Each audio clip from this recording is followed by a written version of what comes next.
میرے رسول پاک علیہ السلام کی خدمت میں عورتیں آئیں، عرض کرنے لگے یا رسول اللہ اسلام میں ہمارے لیے بھی کوئی نفع ہے؟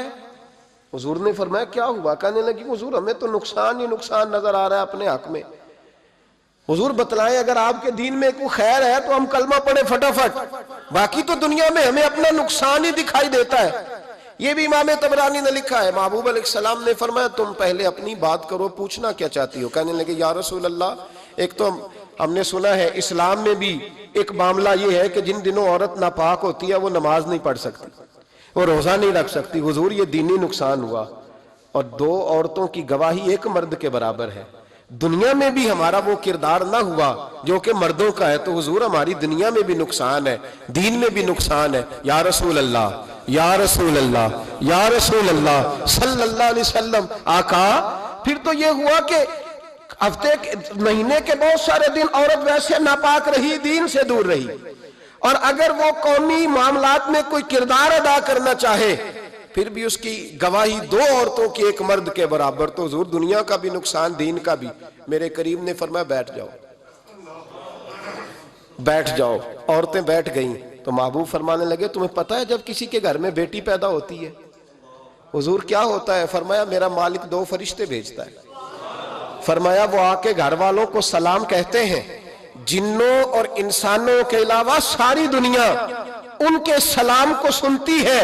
فرمایا پھر وہ فرشتے اپنے پروں سے اس بیٹی کو ڈھانپ لیتے ہیں اور پھر اس کے سر پر پر پھیرتے ہیں، اور فرمایا پھر وہ ان کے باپ کو کہتے ہیں ان کی صحیح طرح پرورش کرنا، پھر ان کے ذمہ داروں کو کہتے ہیں، ان کے خاندان کے بڑوں کو کہتے ہیں صحیح طرح پالنا۔ اگر تم ان کی یہ لفظ سنو میرے محبوب کے، حضور فرمانے لگے رب کے فرشتے کہتے ہیں اگر تم نے صحیح پرورش کر کے بیاہ دیا تو اللہ قیامت تک تمہاری مدد کرے گا۔ کس طرح؟ اللہ تمہارے رزق میں بھی تمہاری مدد کرے گا، اللہ دنیا کی مشکلات میں بھی تمہاری مدد کرے گا، اور جب مرنے لگو گے یہ شارحین نے قیامت تک کا ترجمہ کیا۔ شارحین فرمانے لگے گویا حضور فرما رہے ہیں جب تم مرنے لگو گے بیٹی کی پرورش کرنے والوں تو رب کریم تمہیں کلمہ یاد کرا کے تمہاری مدد کرے گا، اور نکیرین کے سوالات قبر میں آسان کر کے تمہاری مدد کرے گا، اور قبر میں جنت کی کھڑکی کھول کے تمہاری مدد کرے گا، میزان عمل پر تمہارے عملوں کا وزن زیادہ کرا کے اللہ تمہاری مدد کرے گا، پل صراط پہ تمہیں آسانی سے گزار کے تمہاری مدد کرے گا، میزان عمل پر اپنے محبوب کے ید اللہ والے ہاتھوں سے تمہیں جام پلا کے اللہ تمہاری مدد کرے گا، اور فرمایا تمہیں دوزخ سے بچا کے جنت میں ڈال کے رب تمہاری مدد فرمائے گا، یہ تمہاری مدد ہوگی۔ حضور نے فرمایا یہ تو ہے بچی کی پرورش، اور میرے محبوب نے فرمایا عورتوں تمہیں پتہ ہے جب کوئی عورت حاملہ ہوتی ہے تو اسے کیا ملتا ہے؟ بیویاں تو پہلی بات سن کے رونے لگی، ان کے آنچل آنسوؤں سے بھیگ گئے۔ محبوب فرمانے لگے جب کوئی عورت حاملہ ہوتی ہے تو رب اسے اسی طرح کا اجر دیتا ہے جس طرح اس مجاہد کو اجر ملتا ہے جو جہاد فی سبیل اللہ میں جاتا ہے، اتنا اجر اللہ حاملہ عورت کو دیتا ہے۔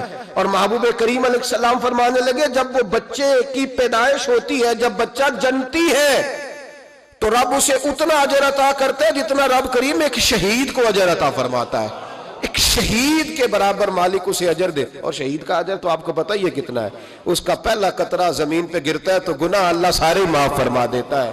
فرمایا اللہ عورتوں کو یہ اجر دیتا ہے۔